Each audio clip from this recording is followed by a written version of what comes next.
nos legó. Cuando triste la patria esclavizada con valor sus vínculos rompió. Aquí está la bandera esplendorosa que al mundo con sus triunfos admiró. Cuando altiva en la lucha y victoriosa la cima de los Andes escaló. No es un día más, no es un día más para Argentina, no es un día más para la provincia, no es un día más para la región, no es un día más para la ciudad de Rosario. Hoy 27 de febrero, cumplimos 211 años de que se enarbolara en las barrancas del río Paraná nuestra bandera. Su creador, Manuel Belgrano, 27 de febrero de 1812, no es un día más, 200 años después. Con gusto recibo, así como lo hicimos el viernes con Miguel Carrillo, hoy a un sanmartiniano, pero que va a hablar de su mirada respecto de esto. Querido amigo de la casa, consultor mensual, diría, de nuestros programas. Miguel Ángel Brusasca. Miguel, ¿cómo andás? No es un día más. Muchas gracias por invitarme en un día tan especial, un gusto. No es un día más. Y te predispone distinto, con una carga emocional, sobre todo los que trabajamos en esto, la investigación histórica, y sabemos la trascendencia que tiene y los colores que nos identifican. Como dijo Belgrano, ¿no? Es decir, esta es la bandera que ahora nos identifica en el concierto de las naciones. Es decir, hay un profundo pensamiento humanista cuando él dice, estos son los colores. Es muy emocionante, muy fuerte. Y es una bandera sencilla la nuestra. No está recargada, no está abarrocada, sin embargo tiene ese particular encanto de la pureza de sus colores. El azul celeste y el blanco, ahí está. ¿Hay algo que el paso de la historia, el revisionismo, hayan cambiado de la, digamos, de la historia conocida, de la de los partes, la de las cosas que quedaron, la de la señora Echevarría? Sí, claro. Que quizás es la que más habla después, quizás, decímelo vos. Porque el tema es que Belgrano necesitaba una divisa un poco para identificar sus tropas, para que sus tropas tuvieran una bandera, pero por otro lado también para ir dejando de lado, y esto responde al pensamiento revolucionario de Belgrano, alma mater de la Revolución de Mayo junto con Moreno, bueno, vamos dejando de lado el color de la bandera de España, de la colonia, para empezar a diferenciarnos, porque conocía Belgrano el valor de los símbolos, y ese el hecho simbólico de decir, bueno, estos son los colores, son las divisas, eso se empezó a usar mucho en los ejércitos, y entonces a partir de ahí, dice, no teniendo bandera, mandé a hacerla conforme los colores de la escarapela nacional. Mientras hablamos de esto, Sergio, poné pantalla partida, Miguel, con la imagen del monumento de noche, que es una hermosura, ¿eh? Claro, sí, realmente. ¿Viste qué buenas imágenes? Sí, qué buenas imágenes. Realmente. Sí, sabe que, perdone que tengo una digresión aquí, es tan fantástico saber que Rosario tiene el monumento a una bandera, el más grande del mundo. No hay otro que tenga esas dimensiones en ninguna parte. Y que por otro lado también en estos momentos ver la situación compleja, desde lo social, lo político, el tema de la seguridad de Rosario. Pero bueno, quería agregar ese bocadillo nada más. Gracias, Sergio. Déjalo ahí, porque las preguntas que siguen son las siguientes. He leído revisionistas, ahí yo ya sé que te pongo mal, pero bueno, he leído revisionistas. No haga nombre si usted no quiere ponerme mal. Bueno, no hago nombre, perfecto. Acepto. He leído historiadores con otra visión. Ahí está, dale. Que no hay que desdeñarla, porque el historiador, si es responsable, puede dejar en su relato, en su escrito, una visión seguramente distinta a lo que es más conocido. Pero si es responsable, seguro se ha apoyado en documentos, y eso es muy importante de considerar. ¿Cómo se llamaban las baterías de un lado y del otro del río Paraná que instaura el ejército de Belgrano? En realidad y también hay una simbología a partir del término, es decir, una terminología muy especial, se llama libertad e independencia, usted estaba marcando, pero vaya a saber si se llamaban así. Bueno. Porque ese es el tema. Bueno, el revisionista que leí dice que lo de libertad puede ser, lo de la libertad puede ser hasta ahí nomás, es anterior a la asamblea del año 13, Sí, donde totalmente. recién se empieza a hablar de la libertad, y terminamos nada más que con la libertad de vientres. Pero bueno, eso es al año siguiente, justamente un año después, un poquito más. Perdón, que me fui. Y lo de libertad, pongámosle que así, lo de independencia no podía ser. Yo le entiendo. Porque Belgrano no era independentista. Belgrano tenía la postura de que tenía que venir acá lo que heredaba de la corona portuguesa. Claro, él fue esta es una polémica del pobre Belgrano. Él quería No, que la, No te que me rías, que la Miguel. casa, no, que la casa de Braganza se hiciera Sí, cargo de la señor. administración del Río de la Plata. Es decir, él estaba imbuido del monarquismo de última. Obvio. De última, Pero era una sí. cosa normal para la época. Pero se producían en ese entonces cambios sustanciales porque el influjo de la Revolución Francesa ya empezaba a ser muy fuerte y se iba diseminando por el mundo y llegó al Río de la Plata también. Es decir, el tema de la República que había ensayado Francia con su revolución. Y entonces ahí era muy confuso. Es decir, si venís de siglos de monarquismo y de repente soplan vientos distintos desde el punto de vista ideológico, porque en realidad es una concepción ideológica, o sos monarquista o sos republicano. Entonces ahí el pobre Belgrano fue un gran mediador. Y como él tenía un gran sentido de lo que es el humanismo, que esto es una faceta no explotada, no estudiada de San Martín, él en realidad, es verdad, la palabra independencia no figuraba en ninguno de los papeles, No, en absoluto. ni ahí. En absoluto. Usted vio que todos los escarceos que hubo, la primera junta, la junta grande, después precisamente la asamblea del año 13, después el triunvirato, después el directorio, se iba encauzando la situación hasta que, bueno, recién en la época del triunvirato comienza a hablarse de la posibilidad de llamar a un congreso, que el primer ensayo en realidad fue la Junta Grande, pero fracasó también. Sí, y después del año 13 también, la Asamblea del año 13 también una serie de internas, donde ¿qué es lo que aflora? Que muchos que representaban a distintos territorios de las entonces Provincias Unidas, o no llegaban, o no estaban, o ponían alguien que vivía en Buenos Aires como representante, y no era todo muy ecuánime. Entonces por eso se fue dilatando el tiempo. Ahora, no tengo en realidad información o visos de que hayan por ahí asomado otro nombre reemplazando la denominación de independencia de esas baterías. Yo particularmente No he encontrado coincido otro en que lo más lógico de pensar, sin tirar abajo la historia que conocemos. Gracias, Sergio, qué lindas imágenes, mirá qué lindas imágenes nos han comprado. Qué Claro, hermosura. pues eso es fantástico. Creo que no tenían nombre, pero bueno, dejémoslo ahí. Usted dice que ahí está la influencia de Mitre. No me cabe la menor duda. Claro. Pero es que Mitre sabía tanto que podía darse el lujo de ponerle nombre a aquello que no lo tenía o que lo desconocía. Claro, y usted sabe que la primera reafirmación de los colores en franjas como conocemos hoy la bandera fue por la Asamblea del año 13, un poco también para homenajear a Belgrano, porque ya había triunfado en Tucumán y Salta. Después el sol es incorporado por allá por el tema de julio de 1816, es otra historia.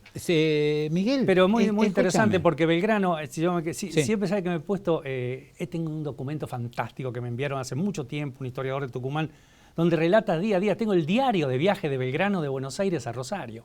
Es maravilloso. ¿Pero quién lo escribe, él o alguien le escribe a él? Bueno, este tipo de oficiales tenía sus amanuenses. Pero nunca se supo. Y bueno. Pero porque, ejemplo, mira, siempre que hablamos contigo, Miguel, San Martín, Perú, por allá arriba, Espejo.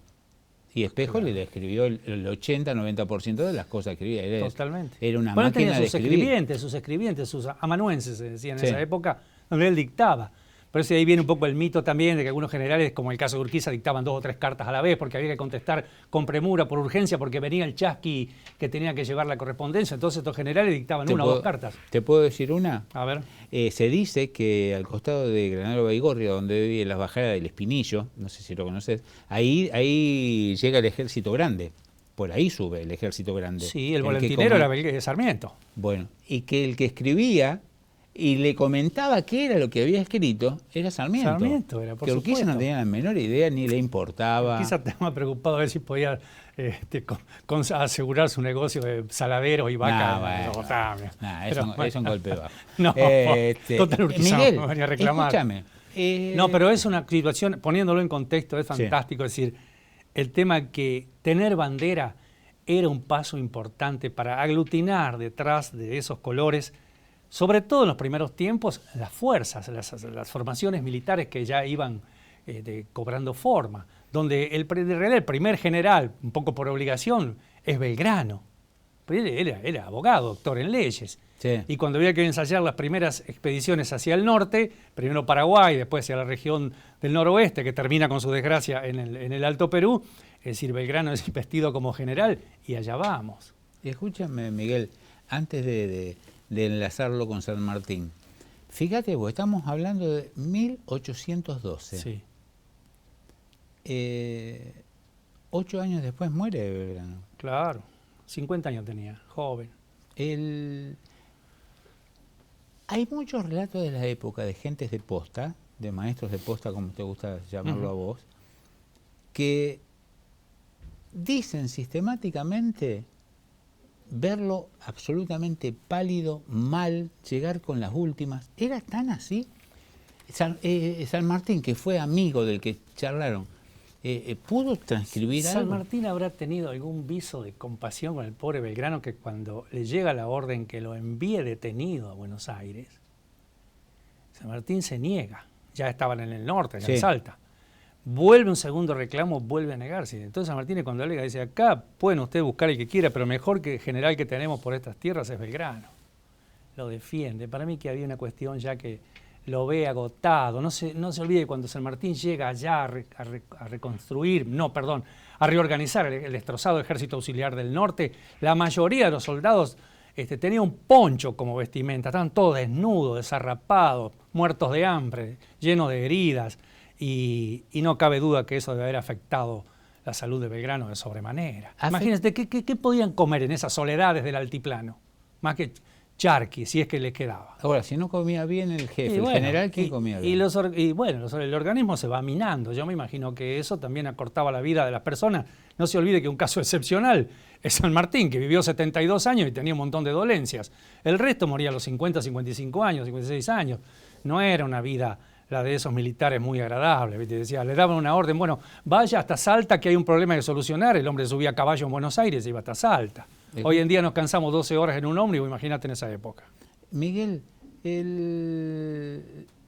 la última que te pregunto respecto de Belgrano. ¿Hemos sido injustos los historiadores argentinos?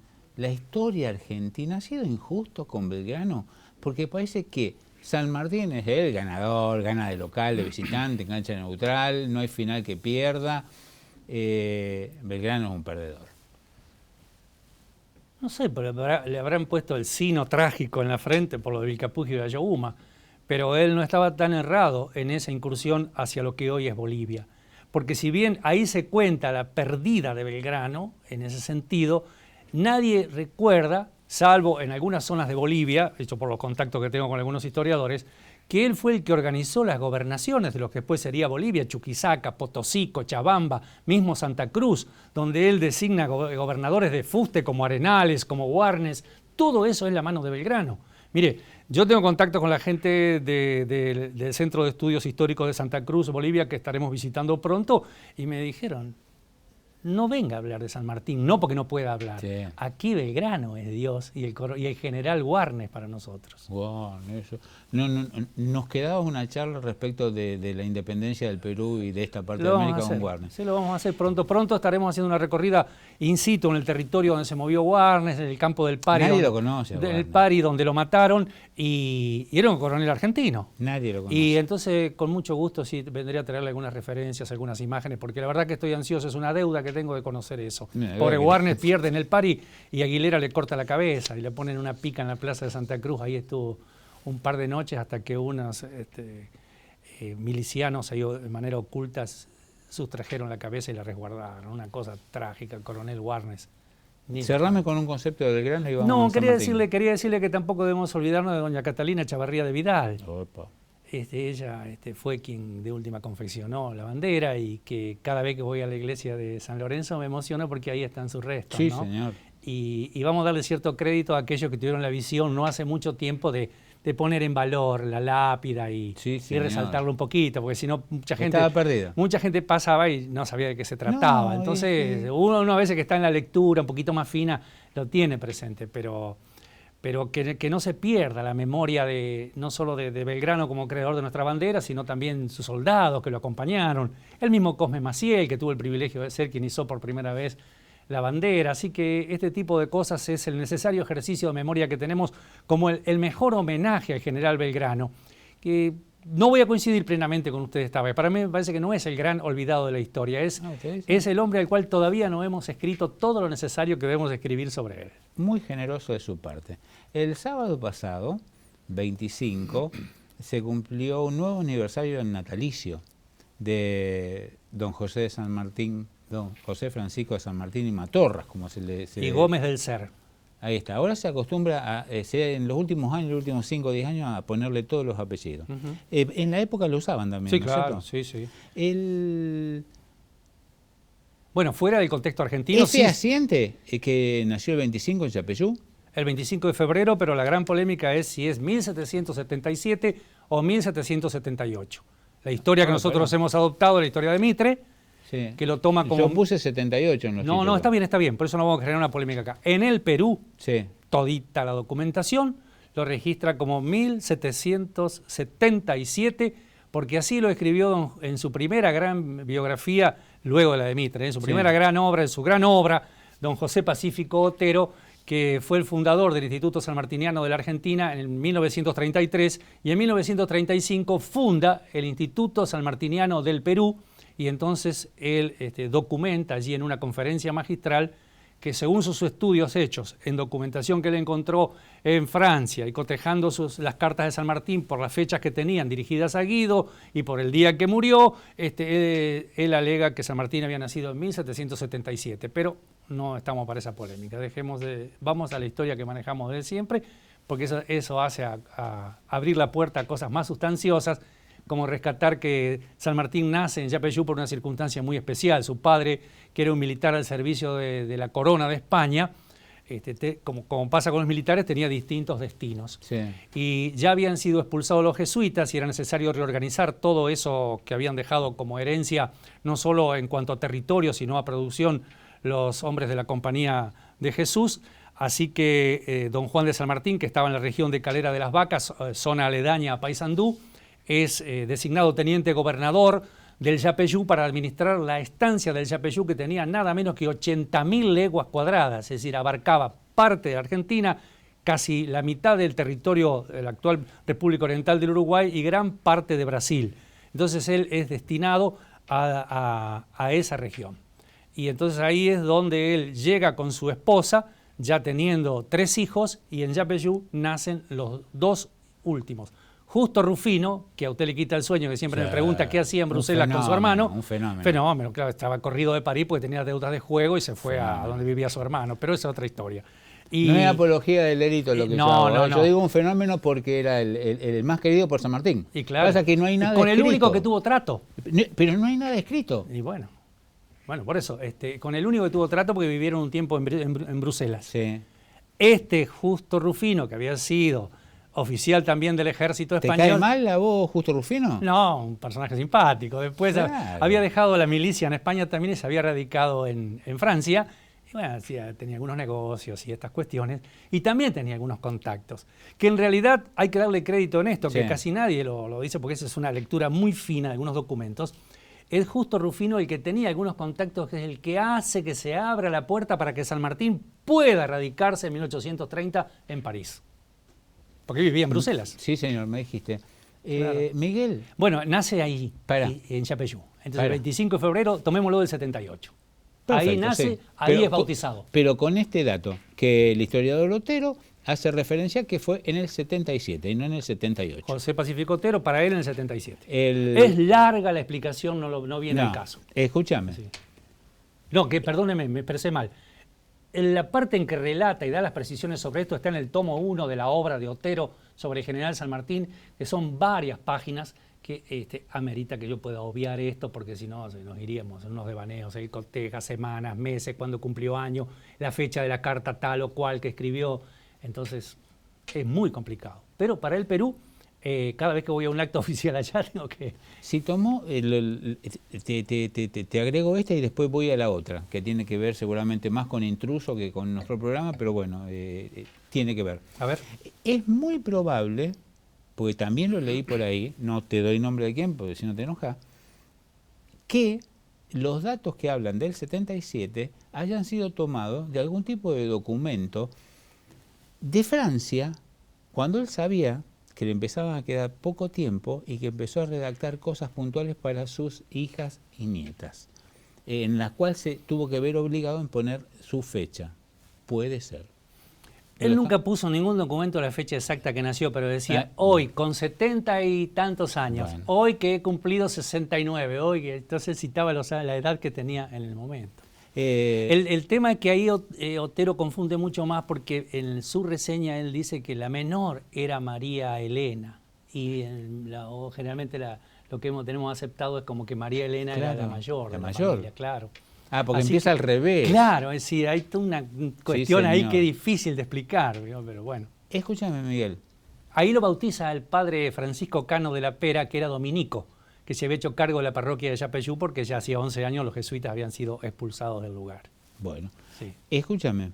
Es una cosa Es tan de fantástico. Intruso, A ver. es una cosa del programa Intrusos, de Infumables, o tiene algún asidero que en verdad don José Francisco de San Martín no era hijo de la madre de la esposa de Juan, el militar español, sino que fue hijo de aquella que lo crió. Y que vivió de Rosa Guarú. de Rosa Guarú, y que vivió muchísimos años, y que consultada, ya siendo muy grande, A no ver. dijo que no. Hizo referencia como No yo sé, desde no. chico lo acompañé. Yo tengo opinión tomada, pero no quiero entrar en ese tema. No quiero entrar en ese tema. No porque no quiera, pero no me voy a subir a la polémica de García Hamilton y toda esta historia. Rosa Guarú, evidentemente, ha sido alguien a quien la tradición oral de esos pueblos del lugar la recuerdan, porque usted no puede ser que pasa por algunos lugares de Corrientes y ve cómo los carteles de algunos negocios, panadería, carnicería, todo eso ya le he contado, Doña dice Rosa. Rosa Guarú, y que se la recuerda a los viejos memoriosos de Yapeyú, que ya muchos han muerto, que yo conocí hace 30 años, siempre hablaban de que la chica que viera así la tumba, que estaba aquí cerca, pero nunca pude llegar al lugar. Entonces lo que usted me está diciendo, para cerrarlo, tipo programa, estos programas espantosos que nos taladran la cabeza, le quiero decir lo siguiente. Era la nana de leche de los otros, o la chica que cuidaba a los jóvenes, y qué sé yo, que ella tenía una aventura con don Juan, no me consta. Con eso le contesto todo. Pero usted tiene postura. Déjeme con la historia oficial, que con eso me va bárbaro. Ya me cansé de pelearme con todo el mundo. Nos queda un minuto Sí. para que lo dediques a qué tipo de relación práctica tuvieron Belgrano y San Martín. ¿Se trataban de che, de vos, de usted, eran distantes, fueron cercanos, siguieron escribiéndose? Cuando San Martín se entera que murió en Buenos Aires, Belgrano en la pobreza más absoluta de las pobrezas imaginables. Esa es una amistad que nace al calor de la correspondencia. Nunca se habían visto. Belgrano cae en desgracia en el Alto Perú y retrograda hasta el territorio salteño, y es cuando San Martín, un poco con la jugada de Alvear para sacárselo de encima, lo envía a reorganizar ese ejército maltrecho. Y hay un interesante intercambio epistolar conforme San Martín va recorriendo ese largo camino, que imagínense a caballo, tampoco iba a llegar en 2 días. Así que esas cartas son maravillosas. San Martín le dice, vuele usted, que necesitamos de su experiencia, de su sapiencia, de su sentido de la organización, porque con usted la patria se salva. Y San Martín le va contestando que esté tranquilo, que va a llegar y juntos van a organizar. Y se encuentran en la posta del Algarrobo.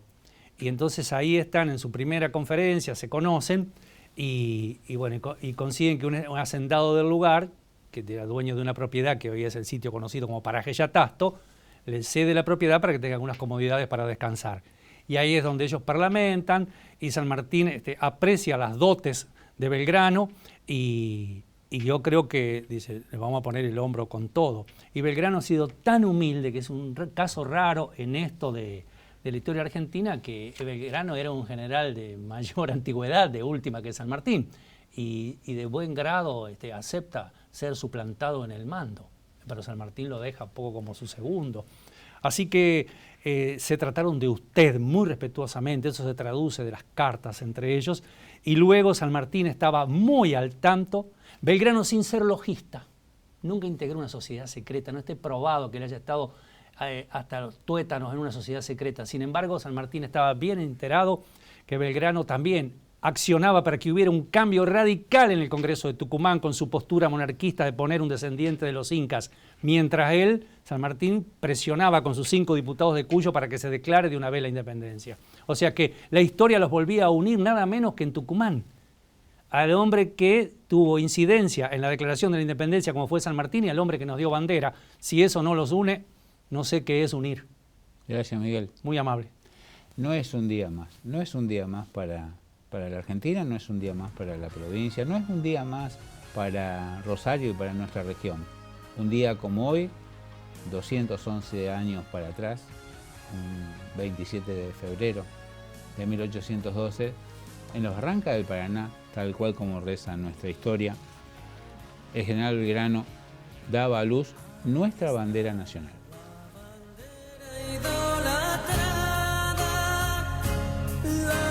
Enseña que Belgrano nos legó cuando triste la patria esclavizada con valor sus vínculos rompió. Aquí está la bandera esplendorosa que al mundo con sus triunfos admiró. Cuando altiva en la lucha y victoriosa